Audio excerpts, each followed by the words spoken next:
In 2019, a team of restoration specialists entered a small, crumbling church in the Italian countryside, expecting a routine cleaning job.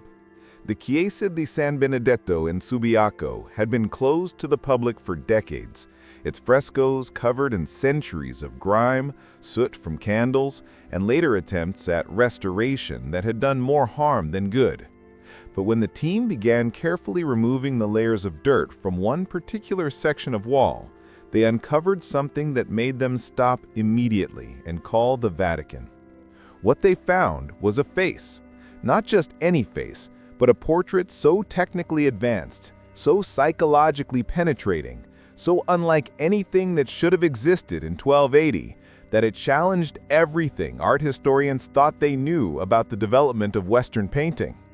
The figure stared out from the wall with an intensity that seemed impossible for its time. The modeling of the face showed an understanding of light and shadow that wouldn't appear in art for another 200 years. And most remarkably, when they dated the plaster using modern techniques, they confirmed what seemed impossible. This fresco predated Giotto, the artist universally credited as the father of the Renaissance, by at least 20 years. If this fresco is what it appears to be, then the entire narrative of how Western art evolved needs to be reconsidered. The innovations we attribute to Giotto might have been borrowed from an earlier, unknown master. The Renaissance might have started decades earlier than we thought, in an obscure monastery rather than the grand cities of Florence and Rome. And the name we've known for this revolutionary artist, a name lost to history for 7 centuries, might finally be recovered. Today, we're going to examine this forgotten fresco, explore what makes it so revolutionary, and investigate whether it really could rewrite everything we know about art history. To understand why this discovery is so significant, we need to understand what painting looked like in the 13th century and what changed in the 14th. Before the Renaissance, European painting was dominated by the Byzantine style. These works were highly stylized, flat, and symbolic, rather than realistic. Figures floated against gold backgrounds. Faces were rendered according to strict formulas. There was little sense of three-dimensional space or natural light. The goal wasn't to create an illusion of reality, but to represent spiritual truths through symbolic imagery. This wasn't a failure of skill. Byzantine artists could be extraordinarily sophisticated within their chosen aesthetic. But realism, in the sense of creating a convincing illusion of the physical world, simply wasn't their objective. Faces were meant to represent the eternal soul, not the temporary flesh. Space was spiritual space, not physical space. Light came from within the sacred figures, not from an external source. The entire visual language operated according to different priorities than what would later develop in the Renaissance. Then, around 1300, something shifted. The artist we credit with this shift is Giotto di Bondone, who painted revolutionary frescoes in the Arena Chapel in Padua between 1303 and 1305. Giotto's figures had weight and volume. They occupied believable space. They showed emotion through facial expressions and body language. They cast shadows and interacted with light as real bodies would. Giotto didn't abandon religious meaning, but he grounded that meaning in physical reality. His innovations would influence every artist who came after him, from Masaccio to Michelangelo. Or so the story goes, but what if Giotto wasn't first? What if there was an earlier master, working in obscurity, who had already discovered these techniques? The fresco in Subiaco suggests exactly that. Let me describe what makes it so extraordinary. The fresco is part of a larger cycle depicting the life of Saint Benedict, the founder of Western monasticism. Most of the cycle is conventional for its period, showing the stiff, formulaic style typical of the late 13th century. But this one section, showing Benedict receiving a vision, is completely different. The face of Benedict is modeled with subtle gradations of light and shadow. The cheekbones catch the light. The eye sockets recede into shadow.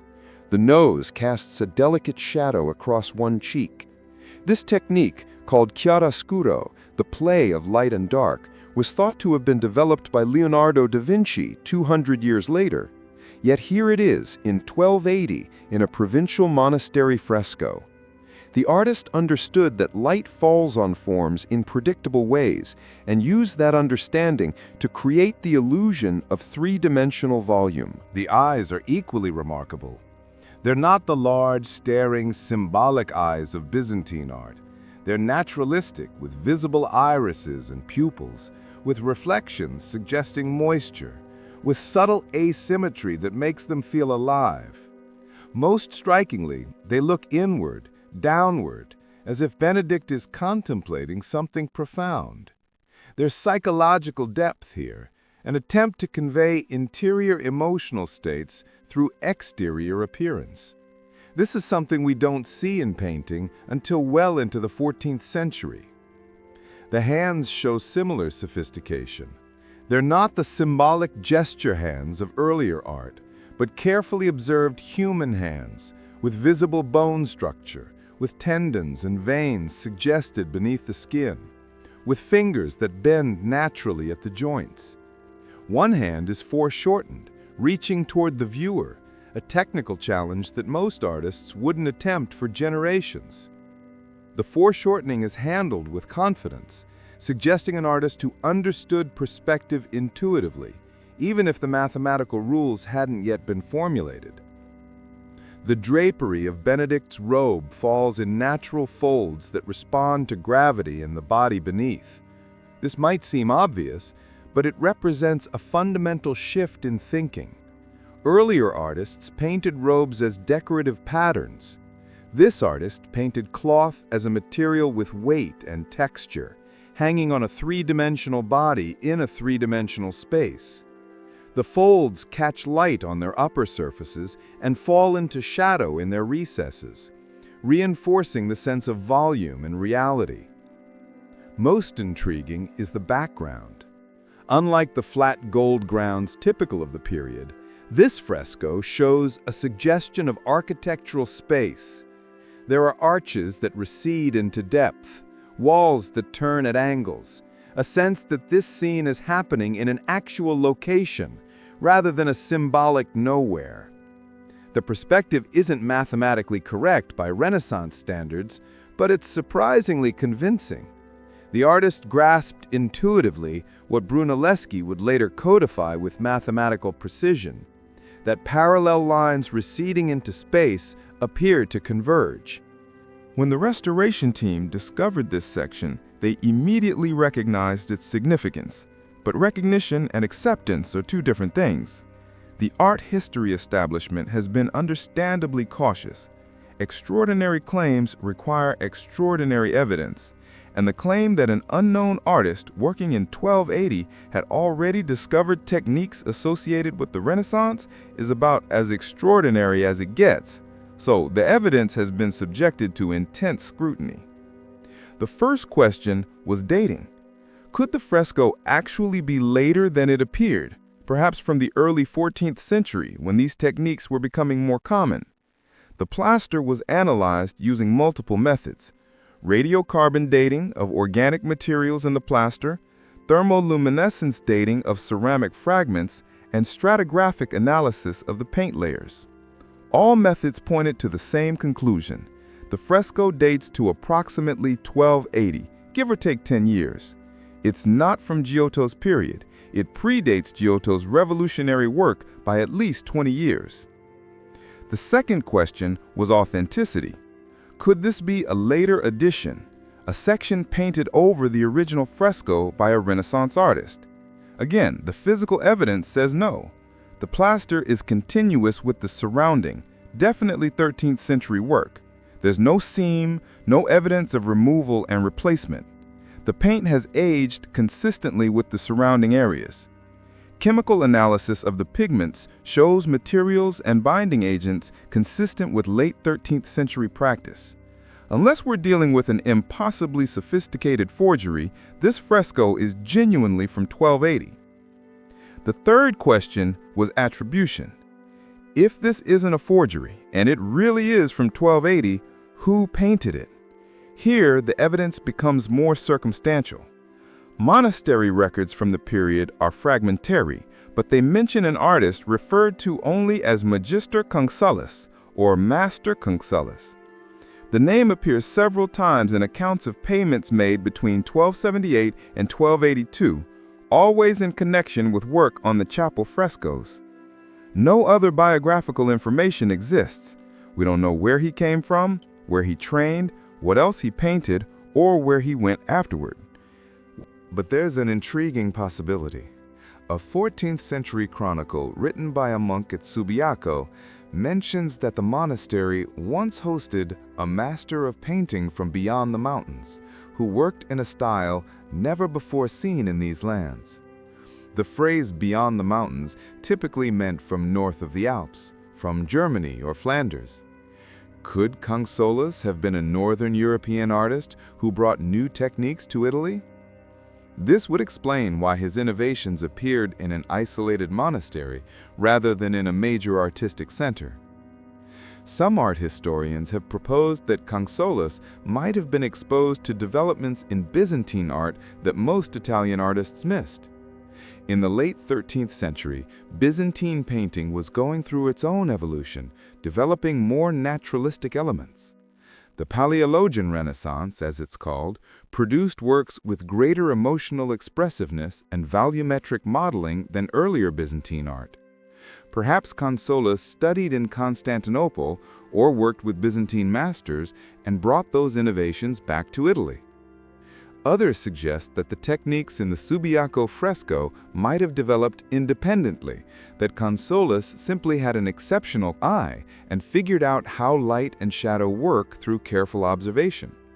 This happens occasionally in art history. An individual genius makes a breakthrough that seems to come from nowhere. But typically, such breakthroughs are built upon by subsequent artists, and their influence spreads. Why did Consulis's innovations remain hidden in an obscure monastery instead of revolutionizing Italian painting? The answer might be that they didn't remain entirely hidden. Some scholars now believe that Giotto might have seen the Subiaco frescoes. Subiaco was an important pilgrimage site, and artists often traveled to see notable works in monastery churches. If young Giotto visited Subiaco around 1290 or 1295, he would have seen Consulis's work. The techniques that made Giotto famous, the techniques we've credited to his genius, might have been learned from studying this forgotten fresco. This is where the story becomes controversial. Suggesting that Giotto borrowed his revolutionary techniques from an earlier, unknown master undermines centuries of art historical narrative. Giotto has been the foundation of Renaissance art history since Vasari wrote about him in the 16th century. Entire scholarly careers have been built on analyzing Giotto's innovations. The idea that he might not have been the originator, that he might have been building on someone else's work, is professionally uncomfortable for many art historians. But this is actually how innovation usually works. Geniuses don't emerge from nowhere. They build on what came before, taking existing techniques and developing them further. If Giotto saw Consulis's work and recognized its potential, that doesn't diminish Giotto's achievement. He still had to understand what he was seeing, master the techniques himself, and apply them on a grand scale. The Arena Chapel frescoes remain masterpieces, whether Giotto invented the techniques or refined them. What makes the Subiaco discovery so significant isn't just that it predates Giotto, it's that it forces us to reconsider how artistic innovation happens. We like clean narratives. The Renaissance began when Giotto painted the Arena Chapel in 1305, but the reality is always messier. There were probably multiple artists in multiple locations experimenting with more naturalistic techniques in the late 13th century. Most of their work has been lost or painted over. Consulis is the one we've accidentally rediscovered, but there were probably others. The fresco also raises questions about artistic communication and influence. How did techniques spread in the 13th and 14th centuries? There were no art schools in the modern sense, no published treatises, no photographs or reproductions. Artists learned by apprenticing with masters and by traveling to see important works. But this meant that innovations could remain localized. A breakthrough in a provincial monastery might never reach the major artistic centers, or it might reach them decades later through the memory of some artist who happened to visit. There's also the question of what else might be hidden. If one revolutionary fresco lay undiscovered under centuries of grime in a provincial church, how many others are out there? Italy alone has thousands of medieval churches, many of them closed, decaying, their frescoes obscured by dirt and later overpainting. Each one is a potential time capsule. Modern restoration techniques, combined with new imaging technologies, are revealing artworks that have been invisible for centuries. We might be on the verge of multiple discoveries that challenge our understanding of art history. The Subiaco fresco has already prompted new surveys of other late 13th century works.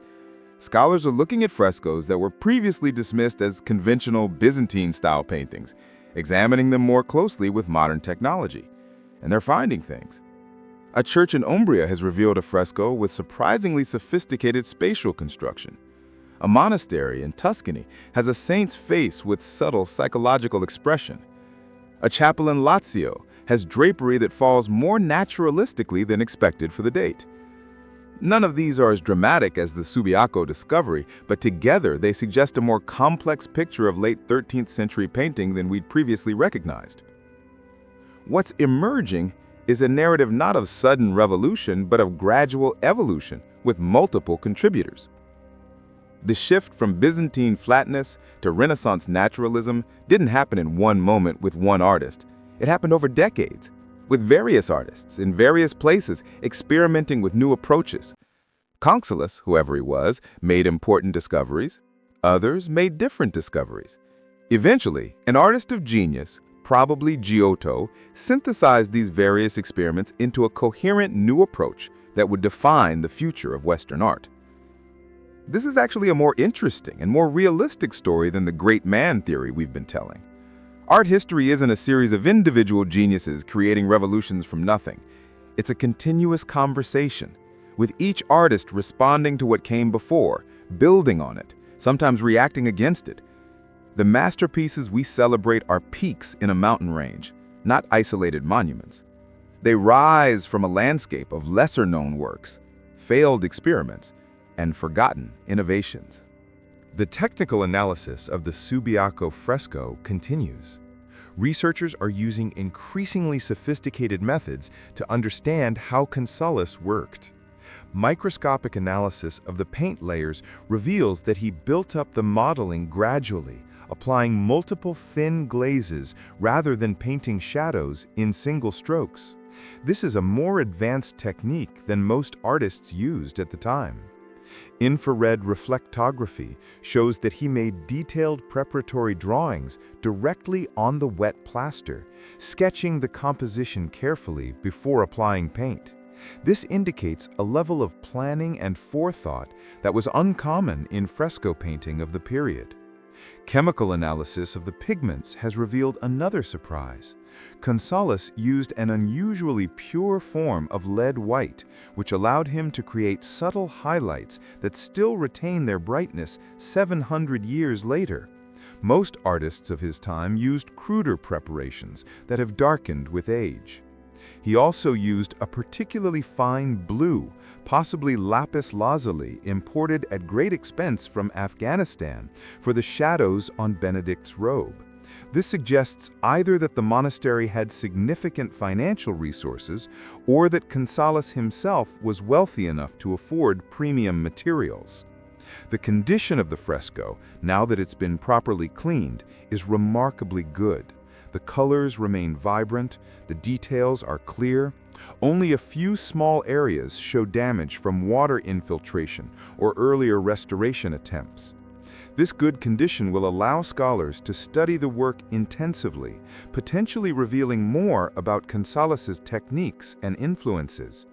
High-resolution digital photography is creating a permanent record, and researchers are making three-dimensional scans that will allow detailed analysis of the plaster surface and paint application.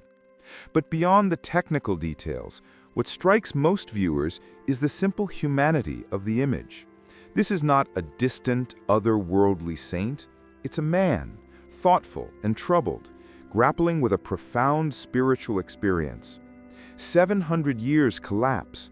The psychological distance between medieval and modern sensibility seems to vanish. We look at Benedict's face and we recognize the expression. We felt what he's feeling. That's the power of great art, and it's why this forgotten fresco matters. Whether the Subiaco discovery ultimately rewrites art history remains to be seen. Academic consensus forms slowly, and there's still debate about the fresco's implications. But at minimum, it's added a new chapter to the story. It's reminded us that history always contains more than we know, that revolutionary works can lie hidden for centuries, and that every generation has the opportunity to rediscover the past and see it with fresh eyes. I'd love to know what you think. Does this discovery change how you think about the Renaissance? Should we reconsider Giotto's role if he was building on earlier innovations? Let me know in the comments. And if you'd like to own reproductions of Renaissance masterpieces, both famous and newly rediscovered, check out our catalog of over 500 historical artworks, available with free worldwide shipping. The link is in the description. Thank you for watching, and I'll see you in the next video.